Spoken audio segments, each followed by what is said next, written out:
The NBA draft is in the books. I'll recap it next on the American Sports Show. There's the horn. That means it's time for the American Sports Show. Now, here's the man with the plan, the rude dude, the Sultan of Sports himself. Here's your host, Mr. Ted LaRue. It is the American Sports Show. Today I am recapping the NBA draft, which happened last night. There were a lot of rumors coming in. Were the Timberwolves going to trade for Steve Nash? What was going to happen with Tony Parker? Apparently the Spurs were dangling him out there for a lottery pick. The Sacramento Kings was a rumored destination for Tony Parker. Those two deals did not go down, but before we get to the draft, or no, we'll get to the draft first, then we'll recap the trades that were involved with the draft picks, because there were a few big ones.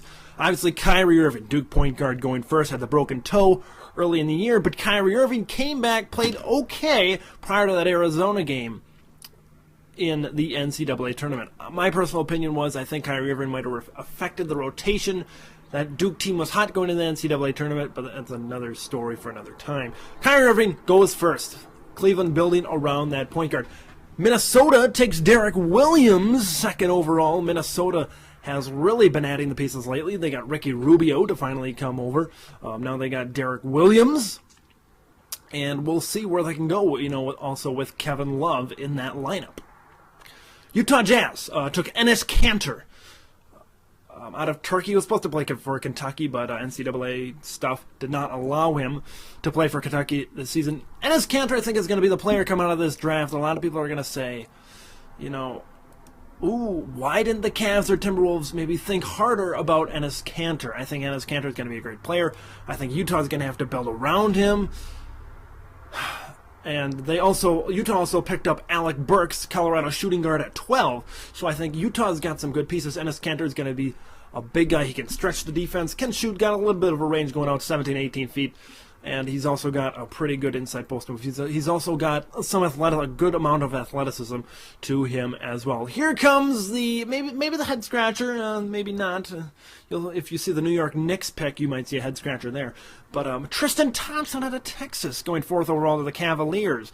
I don't know. You take a look down at who else got drafted. You got Jonas Valanciunas at 5. I might butcher these international games. At 5 to the Raptors, you got Jan Vesely, a tall, small forward to the Wizards. Bismarck Biyombo. You got guys, bigger guys. I think you want a bigger guy to go with Kyrie Irving. Those are the guys. Tristan Thompson, he could turn out, he could not. But they'll always think, what if? Jonas Valanciunas, Jan Vesely, Bismarck Biyombo. We'll see what happens. I would have took one of the international players if it were me. Probably Jonas Valanciunas. He went to the Raptors. Vesely went to the Wizards. Brandon Knight went to the Detroit Pistons. Kemba Walker ended up going up to the Bobcats. And now this is where we get into our first trade of the day. Here we go. Charlotte, Sacramento, and the Milwaukee Bucks were in the trade. Here's, in the end, what happened. The Bobcats got the 7th overall pick, Bismarck Biyombo. He'll be a Bobcat. And they also got Corey Maggette from the Bucks. The Bucks, in return, I think they're the winner of this trade. They got the number 19 overall pick. That was Tobias Harris out of Tennessee. He was originally drafted by Charlotte. Steven Jackson, who apparently is not happy in going to Milwaukee, but he is a Buck. Sean Livingston, he had that huge knee injury. Leg injury, whatever, I can't remember exactly. But he will go to the Bucks, and Beno Udrih will go to the Bucks as a backup point guard to Brandon Jennings. The Sacramento Kings receive Jimmer Fredette and John Salmons. So that is that trade. Milwaukee obviously dumping the big contracts of John Salmons and Corey Maggette. They pick up, look who they pick up: Beno Udrih, Sean Livingston, backcourt depth, and they got a starter in Steven Jackson. Hopefully he'll adjust to Milwaukee. Been to Milwaukee a few times. I live about an hour and a half, 2 hours away from Milwaukee. It's not the greatest place to live or to play.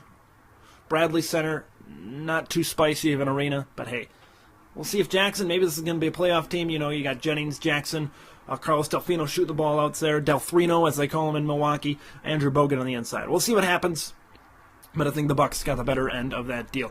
Going back to the draft, As I said, Alec Burks goes number 12, the Morris twins. Markieff 13 to the Suns. Marcus 14 to the Rockets. Kawhi Leonard got drafted 15th overall by the Pacers. That leads us to another trade. The Pacers get George Hill and a 2000 and 2005 second-round pick, Erzum Lorbeck, and the Spurs get Kawhi Leonard and Davis Bertans. There were, as I said before, there were rumors that Tony Parker was going to get dealt to the Kings, and the Spurs really like George Hill. So they must really like Kawhi Leonard to get him to come to San Antonio. We'll see how that factors in down the road. Moving down, 17, the Knicks take Iman Shumpert, a guard out of Georgia Tech. Yeah, he's good. He's not as good as the player that was selected below him to the Wizards, and that's Chris Singleton. Chris Singleton, a 6'9 player out of Florida State. Great defender. He's got great athleticism. I think if he works on his jumper, he'll have a good jump shot. But, man, this is a situation where, in my opinion, as a Knicks fan, I believe they missed out. I really believe they missed out. I think Chris Singleton was the way to go right there. Going down early in this draft process, Donatas Matunas was a lottery pick. He slipped all the way to 20 to the Timberwolves. If I were Minnesota, I would have kept him, but they ended up trading him away in this Johnny Flynn deal. The Houston Rockets get Johnny Flynn, Donatas Matunas, Chandler Parsons. The Wolves get Brad Miller, Nikola Mirotic, who was 23rd overall, and a 2013 first-round pick, and also the rights to Norris Cole, who was the 28th overall pick. The Bulls receive rights to Nikola Mirotic from Minnesota, so he ends up in Chicago. Busy night for him. But I would have kept Donatas Matunas. You know, obviously you get Norris Cole or whatever, but I would have kept him. He's a big outside, big shooting, big man. But he's got to work on his toughness and rebounding inside as well. What else do we got here?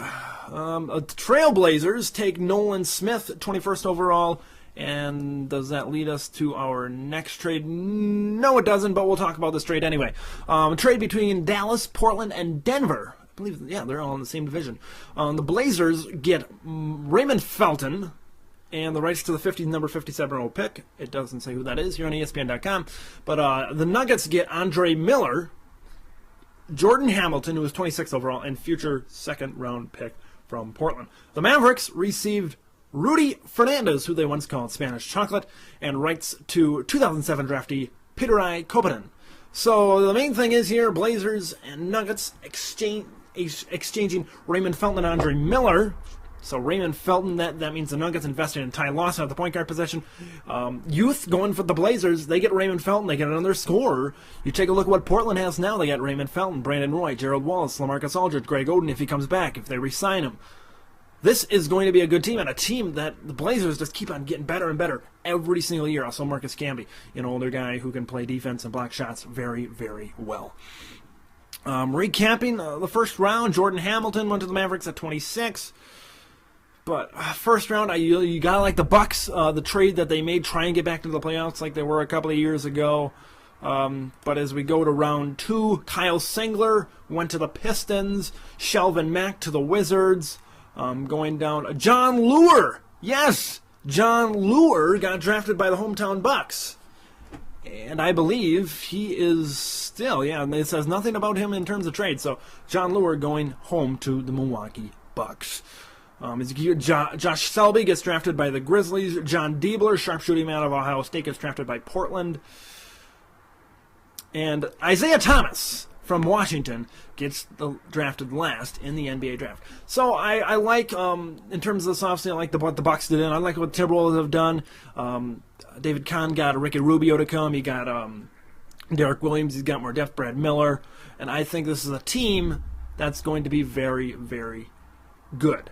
I think they could sneak into the playoffs if they can play well. Depends how Rubio plays. If Rubio is the Rubio we know and that he can be and realize his potential, this team is going to be very, very good. But if he doesn't, then we'll see what happens. But in the first round, I like the first 3 picks. I like what the Jazz did with Enes Kanter and Alec Burks. They got to rebuild in Utah. So we'll see what happens. Action-packed night in the NBA. Leave your thoughts on the NBA draft below. Remember to subscribe to the American Sports Show for more sports content, and we will see you in the next video.